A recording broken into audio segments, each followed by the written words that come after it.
আজ আমরা কথা বলবো একটি পরিত্যক্ত হাসপাতালের গল্প, যেখানে রাতের বেলায় ঘটত এমন কিছু ঘটনা যা শোনা মাত্রই শরীর শিউরে উঠবে। এই হাসপাতালটি অনেক বছর আগে বন্ধ হয়ে গেছে, কিন্তু এর ভেতরে আজও কিছু অদ্ভুত ঘটনা ঘটে। এই হাসপাতালটি ভারতবর্ষের একটি ছোট শহরে অবস্থিত। হাসপাতালটির নাম ছিল আশা হাসপাতাল। প্রায় 50 বছর আগে এই হাসপাতাল চালু হয় এবং তখন সেটি ছিল শহরের একমাত্র বড় হাসপাতাল। কিন্তু একটি ভয়ানক অগ্নিকাণ্ডের পর থেকেই হাসপাতালটি বন্ধ করে দেওয়া হয়। বলা হয় সেই অগ্নিকাণ্ডে বহু রোগী এবং চিকিৎসক প্রাণ হারান। এই দুর্ঘটনার পর থেকে হাসপাতালটি পরিত্যক্ত অবস্থায় পড়ে আছে এবং স্থানীয়রা বলেন রাতে হাসপাতালের ভেতর থেকে আজও কান্নার আওয়াজ শোনা যায়। কিছু বছর আগে কয়েকজন স্থানীয় যুবক এই হাসপাতালে রাতে ঢোকার সাহস দেখায়। তারা মনে করেছিল এইসব ভূতের গল্প আসলে মিথ্যা। তারা হাতে টর্চ নিয়ে হাসপাতালের ভেতরে ঢোকে এবং ঘুরে বেড়াতে শুরু করে। প্রথমে সব ঠিকঠাকই মনে হচ্ছিল। হাসপাতালের করিডোরে তারা দেখতে পায় পুরনো ভাঙা বেড, গজ, ওষুধের বোতল, যেন এখানকার সবকিছু থেমে গেছে সে আগুন লাগার দিন থেকেই। কিন্তু কিছুক্ষণ পর হঠাৎ তাদের মধ্যে একজন অনুভব করে যেন কেউ তার পেছনে দাঁড়িয়ে আছে। সে টর্চের আলো ঘুরিয়ে তাকায়, কিন্তু সেখানে কেউ নেই, কিন্তু তার মনে হচ্ছিল কারো উপস্থিতি আছে। এরপর তারা এক অদ্ভুত গন্ধ পেতে শুরু করে, যেন কিছু পোড়ার গন্ধ। সবাই ভীত সন্ত্রস্ত হয়ে পড়ে, কিন্তু কেউ কিছু বলে না, কারণ তারা ভেবেছিল হয়তো এটি তাদের মন গড়া। কিন্তু তখনই ঘটে এমন কিছু যা তাদের দিশেহারা করে দেয়।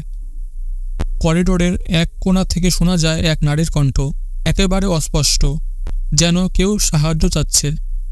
কণ্ঠটি বলছে, বাঁচাও, আমাকে এখান থেকে বের করো। তারা ভাবল হয়তো এটি কোনো টেপ রেকর্ডারের আওয়াজ, কিন্তু হাসপাতালটি তো এতদিন ধরে বন্ধ।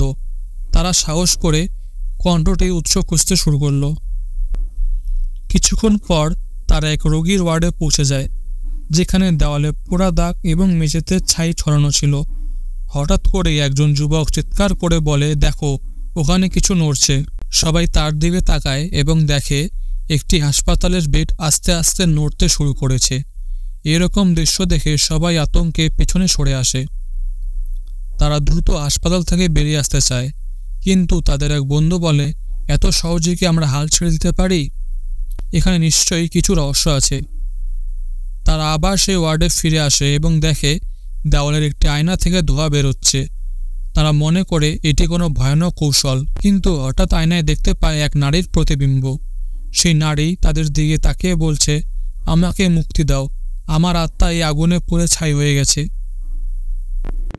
এই ঘটনার পরপরই হাসপাতালের ভেতর থেকে এক হাড় হিম করা ঠান্ডা বাতাস বইতে শুরু করে। তাদের মনে হলো যেন কেউ তাদের দিকে আসছে। ভয়ে কাঁপতে কাঁপতে তারা দৌড়ে হাসপাতালের বাইরে চলে আসে। কিন্তু এটাই শেষ নয়।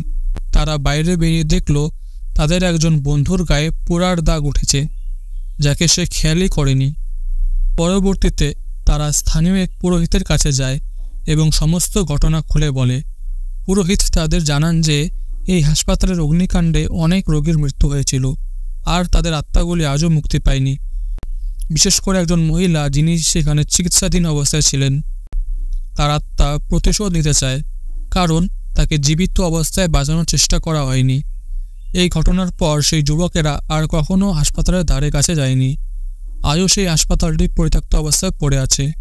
স্থানীয়দের মতে রাতের বেলায় সেখানে যাওয়া মানে নিজের জীবনকে ঝুঁকিতে ফেলা। আজও রাতের আধারে সেই কান্নার আওয়াজ শোনা যায়। আর কেউ কেউ বলেন যারা ভেতরে ঢুকেছে তারা ফিরে আসেনি। এই ছিল নিশিভূমি হাসপাতালের সেই ভৌতিক কাহিনী। আপনি যদি এই ধরনের আরও রহস্যময় এবং ভয়ঙ্কর গল্প শুনতে চান, তাহলে অবশ্যই লাইক এবং সাবস্ক্রাইব করতে বলবেন না। আবার দেখাবে নতুন একটি বিষয় নিয়ে। ধন্যবাদ।